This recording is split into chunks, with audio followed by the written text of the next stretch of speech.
Hey, welcome back to the show, Total Financial Solutions Safer Money Hour. I'm Jeff Girard along with Richard Grant, my special guest. And Great to be here. I forgot to call you author extraordinaire. Well, I was waiting for that. You've written several books, sir, and I think you qualify for that. 8 are currently available. Does that go above several? Because that's confused with 7 sometimes. So 8? No, several is good. Okay. Several is good. Multiple books. And even a book on finance. Called Power Tools to Slay the Money Dragon. I love this book. I love that it talks about the financial principles for setting yourself up for, I think, opportunity rather than just kind of letting money come to you and just letting whatever happen. Too many people do that, and they fall prey to some of the things that are out there. One of those, I think one of the most dangerous things is we forget that time passes. Time passes. It marches on. It does. No matter what we do, time goes on. And in the meantime, what we're supposed to be doing is looking at, hey, we have 100% of our pie. And Richard, you're talking about living on 70%. And before we went to break, we were talking about that other 30%. So 70% goes towards living. Right. Living your life, paying your expenses, if you go out to eat, if you pay your mortgage, your rent, your cell phone bill, whatever it costs you to live, right? And living on less than you earn is really the key. And then that other 30%, let's talk about that. Revisit that if you would. Sure. Well, you're going to have 10% set aside that you're just not touching, and that's just going to be building up your nest egg. That leaves 20%, and it depends on where you are in life, what you do with that 20%. If you have lots of debt that you need to retire, that 20% might go towards that. If you're good in that, then that 20% can go towards investing so that that money actually works for you. We remember the essence of money is work. It's labor. It's stored labor. Well, the amazing thing is money can work itself. We often call that interest or some return of investment. So the goal is having that part set aside, that 10% set aside, and then that 20% used to help you wherever you are in life. If you have huge credit card debt and you're paying 12, 13, 14%, 8% even on your credit card, you know, get rid of that, because that's whatever you bought with that is like 10%, 8%, 15%, whatever more expensive than it's set on the price tag. Get rid of that debt. And then once that's done, then you can use that 20% to actually make more money for you. Because thinking about those two things, let's talk about the buying power of money. If we were to take $100, we know what we could buy with that today, because basically prices are what they are. But in 10, 20, 30 years from now, we don't know what prices are going to be like. I mean, look at gas. Sure. When I started driving, I won't tell you how long ago. You guys know how old I am. When I started driving, gas was 99 cents a gallon. So let's call it $1. Now, in most cases, it's about $3 here in Southern California. So that's a 300% increase. Sure. So to say something will be the same price in 30 years as it is today, that's foolish. I mean, we see how we spend as a country. We see how economies change, landscapes change. So things just become more expensive. You know, our grandparents bought a home for my great-grandparents probably bought a home for $15,000 or $20,000, and I'm sure at one point somebody bought a home for $40,000 or $50,000, and now homes go for $500,000 on average. So I mean, to say that things get more expensive, we know they do. So the power of investing really is putting your money in a place where it doesn't go backwards. That would be, I think, the first key. But also not to put it under the mattress. I mean, if you're not earning any interest, $100 30 years later is not going to buy the same amount. Right, it's not $100 anymore. Right, it's not $100. We often use the term adjusted for inflation. Right. And that means it's going down usually if it's just sitting there, you know, the cost of something. I know someone who years ago had an opportunity to buy a number of single resident plots along the coast of California, like Ventura, Oxnard area. Oh, those old places? All those little places. Yeah. $10,000 per lot. Wow. And he was trying to get people to go in with him, and the friends that I had said, no, I'm not going to buy land that's sand. What are you going to do? This was a long time ago. And now, can you imagine all those mega mansions along the coast. That's right. Just the land itself has appreciated who knows how much at this point, not to mention the improvements by putting a home on it. Sure. Or a little bed and breakfast or something like that. So, but that's the trick. The trick with investments is it can go the other direction. That's why a place like Total Financial Solutions can provide solutions to help people get a grip on what they can or should not do or might do with that money that they've set aside for those autumn years. Right? Mm-hmm. And I think it's something just came to my mind. This morning I had a phone call with a client who has a need for paying their everyday expense, or they're meeting one of their monthly obligations. Let's just say that. And I think we know that kind of food, shelter, clothing in that order is what we would say are some of the most important things when it comes to spending our money. And certainly, if we've had too much month left at the end of the money, and we have to dip into a retirement account, some of us have been in that position where we said, "Look, our money has a job. Your money in your 401k has a job. That's to sit there and grow." And you put money in each and every month or every quarter or however you do it, and you grow that every year, and that's going to be your retirement money.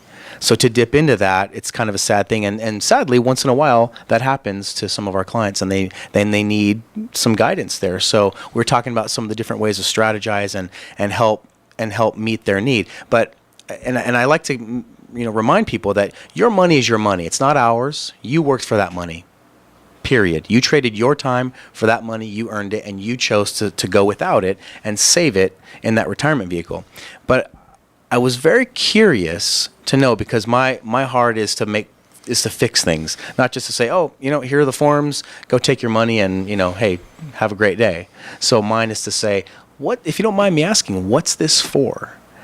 Because I like to know where people's mindsets are, so that they don't dip back into that account again for the same problem next month. Because all too many times we see that we're meeting a short-term need, but we're affecting a long-term account that we've been building up, or something that should be a long-term account. So I guess where I'm going with this is, we all have goals when it comes to saving, and if you don't, you should. Because saving just to save is...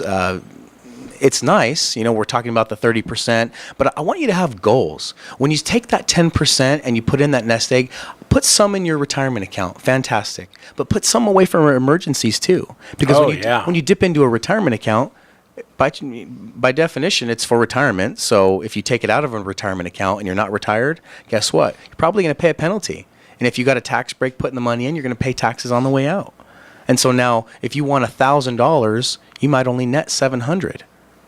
And now, how valuable was that? Right. Actually, I taught a seminar, and someone was talking to me during the break, and they were complaining because they had dipped, if you will, into their retirement accounts on more than one occasion, and they were just shocked at the penalties that they had to pay to get that money out. Right.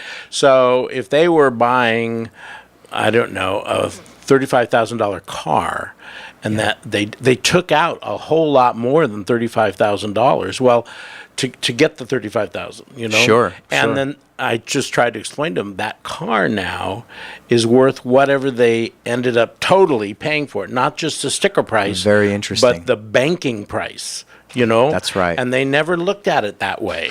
Yeah. And they should have, because there was a lot of penalties for doing what they did, and maybe if they had thought a little bit better, they could have perhaps just taken a loan against that and not had those penalties and the tax penalties also. But they said, "Oh, I don't want to make payments," but they didn't realize they did make payment when they took that money out. That's right. So whatever the interest would have been on that car note, may very well have been less than the 25-35% that they may have incurred above and beyond that money that they took out. And the car was not worth what they paid for it. Right.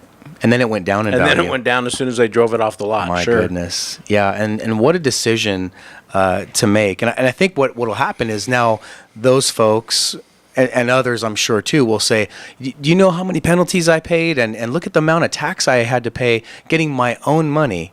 And then they'll blame the 401k, they'll blame the IRA, they'll blame the Roth, they'll blame the vehicle as though it was the problem. But really, that's the vehicle as well, right? Like if they went out and bought that car and it was a sedan and they were landscapers or they were general contractors and they're trying to haul wood and they're saying, look at this doggone car, I can't fit any lumber in this car. And then they're going to blame the vehicle when in fact they did it for the wrong reason. So It's a very interesting thing.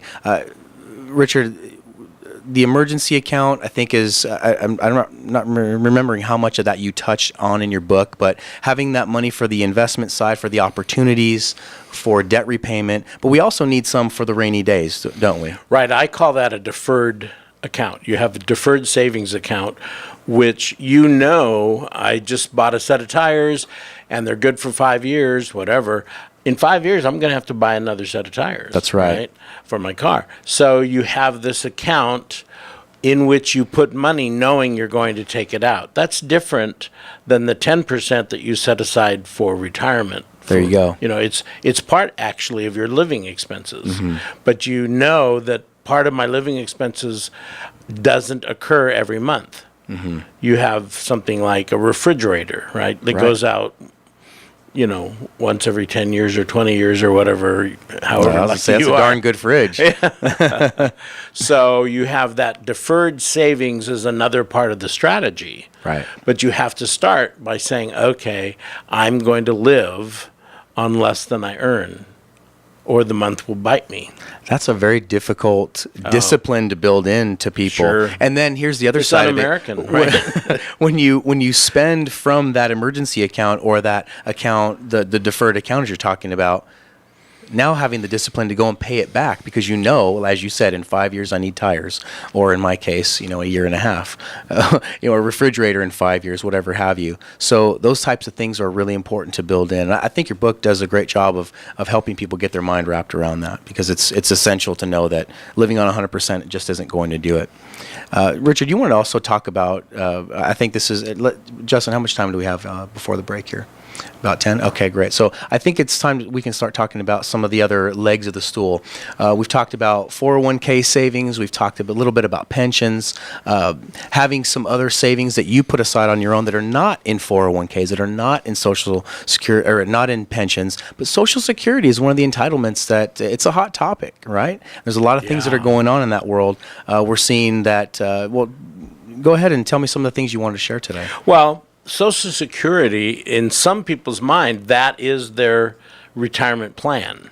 Yeah. I have put in this, this money all my life, and now the government's going to take care of me. And that is not a true reality. That is not something they're going to find that happens. My understanding is, statistically, Social Security makes up 90% of some retirees' income. That's all, that's what they live on. Wow, that's a large number, huh? Right. And I believe there's, 40% of the elderly, if you will, if the autumn folks. Maybe even some of the winter folks. Right.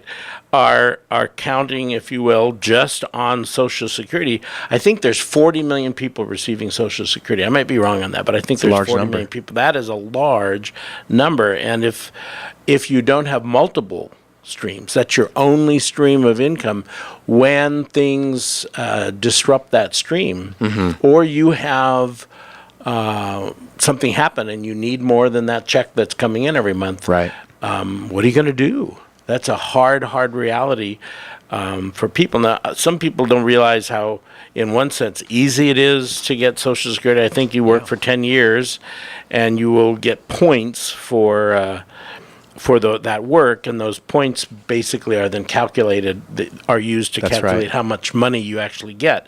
But so it takes 10 years, and I think they've called it 40 quarters. As long as you have 40 quarters or 10 years, basically, of work and putting into the Social Security system, which happens through payroll, or if you're self-employed, then your accountant should be helping you defer some monies into the Social Security system. So that would be going towards your monthly benefits. Right. You get points, if you will, or credits or quarters, whatever. And I believe the magic number in that is $1,260 makes one credit or 1 point, one quarter in a year. So if you're working part-time and you're earning less, then you're going to be getting less credits or points or quarters. But for every $1,260, I think, dollars in a year, you get that credit, that earnable credit. And that begins to accumulate over time, right? And that eventually then determines how much money you're going to get back.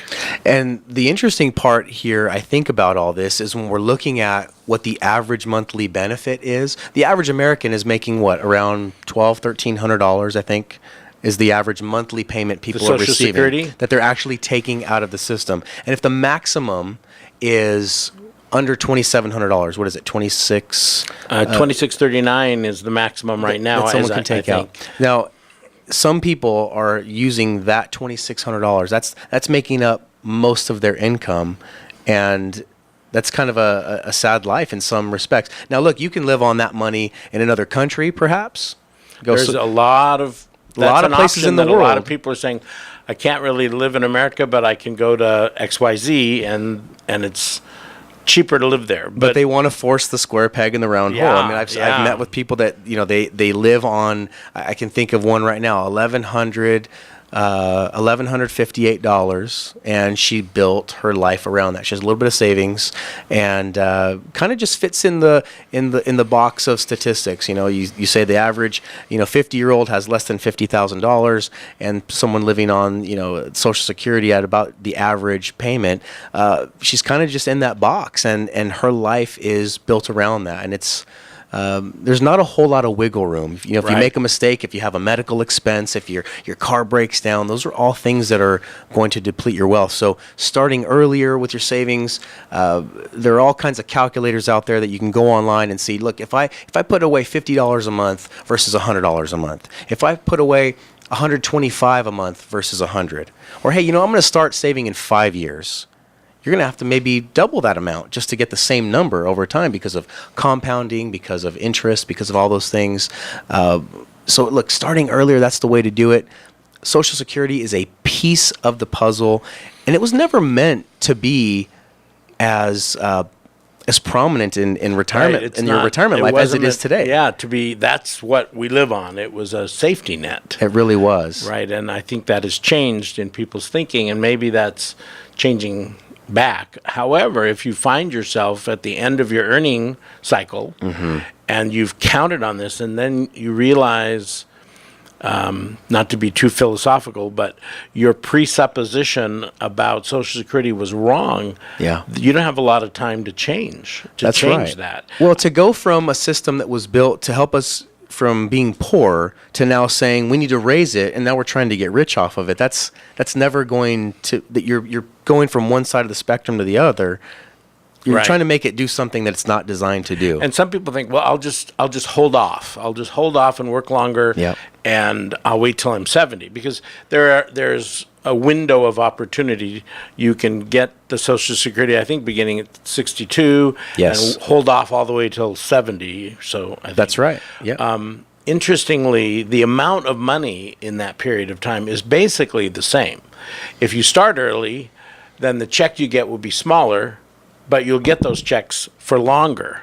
Right. If you start later, the checks will be larger, but you'll have fewer checks because depending on how long you live. Depending on how you live. Yeah, and that's really, that's where one of the hot topics is when do I turn on my Social Security? And there's all types of folks out there claiming to be experts and saying, okay, if you claim this way or if you claim that way, you can realize, hundreds of thousands more in your retirement. Well, really? And you're going to tell me how long I'm going to live, right? Right. So all they can really do is say, look, if you take it at this point and you live this long, here's how much you'll get. But really the idea is to remember that Social Security was built around a full retirement age. So depending on when you're born, and I don't know all those statistics off the top of my head, and I don't even really think they matter, but when you go to the Social Security Administration, that's really the place to go. You walk in physically in person. Now, you might get those statements. We used to get statements. Now we get them online. You can go online and see how much your projected retirement income is based on different ages that you could claim it.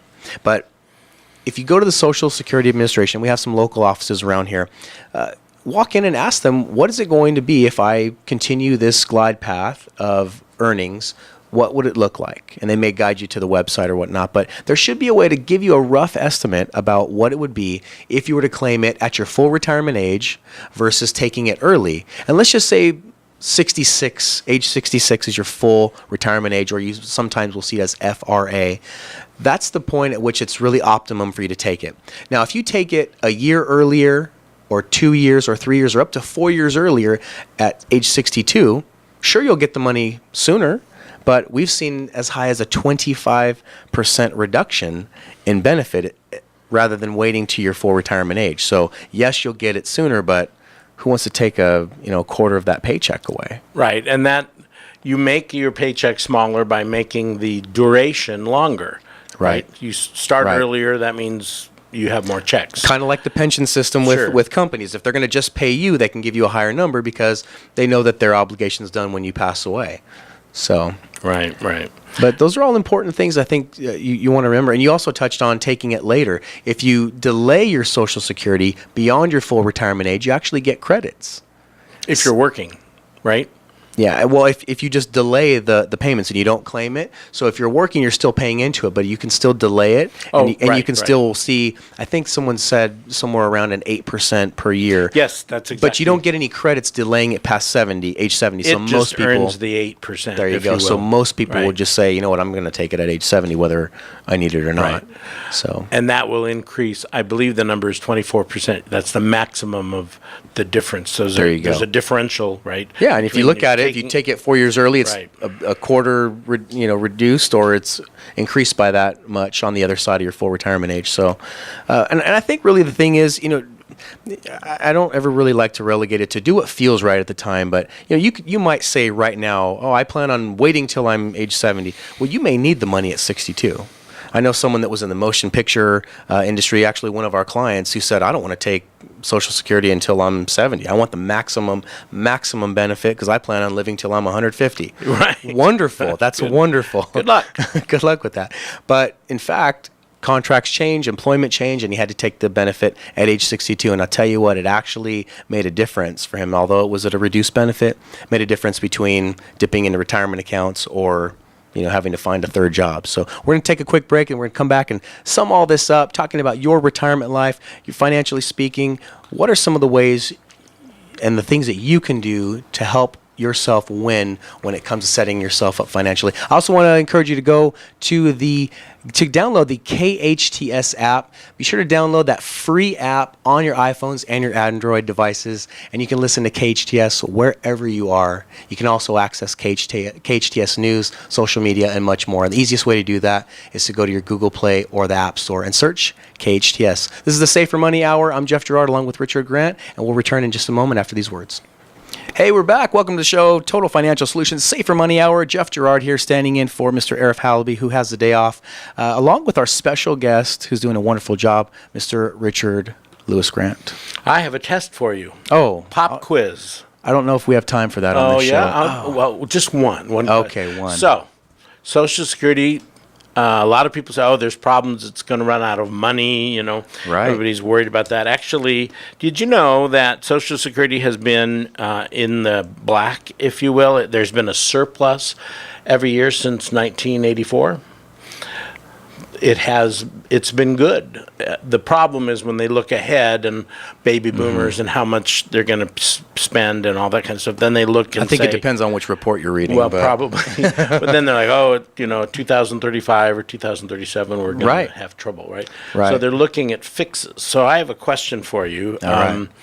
If you make $100,000 a year, Okay. are you paying more Social Security than if you make $50,000 a year? I would say yes, Yes, you would. because it's based on your earnings. Right, it's based on your earnings. Yes. So, how much more? Let's say you make $118,500, right? Roughly. And 37 cents. How much more would someone making, let's say, 5 million? How much more would that 5 million person pay than the 118,000 person? I actually be the same because there's a cap on what you can earn and put into the system. You get an A on the pop quiz. Yeah, that's exactly Barely. right. That is exactly right. If somebody, the cap is 118,500.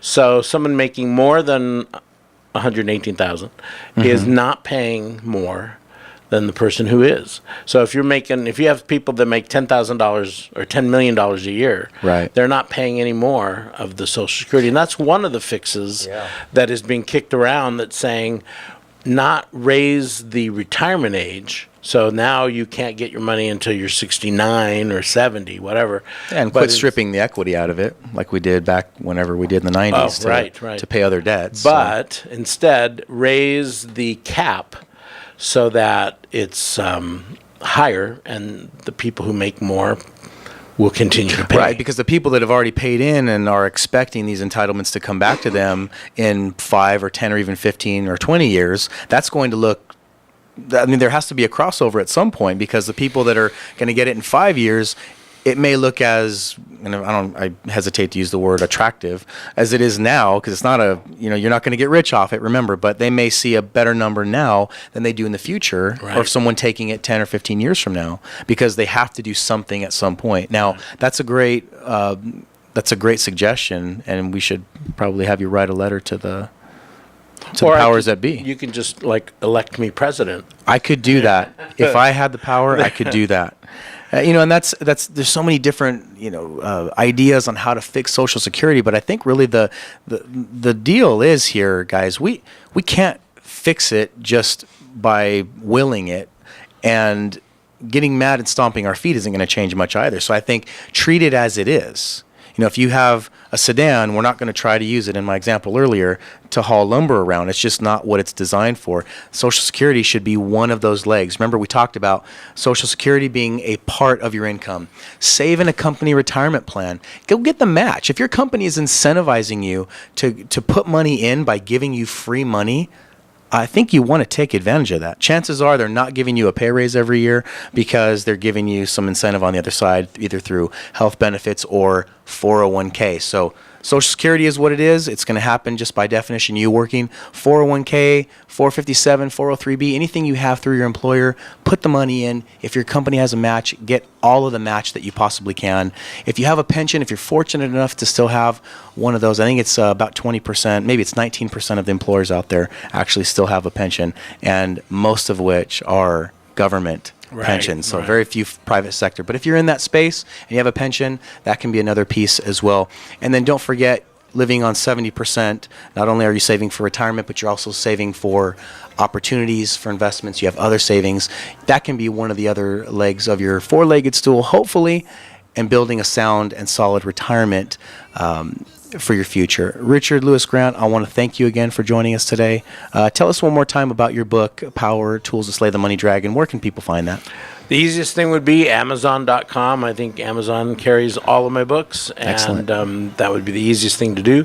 I have a website, greatbooksforme.com.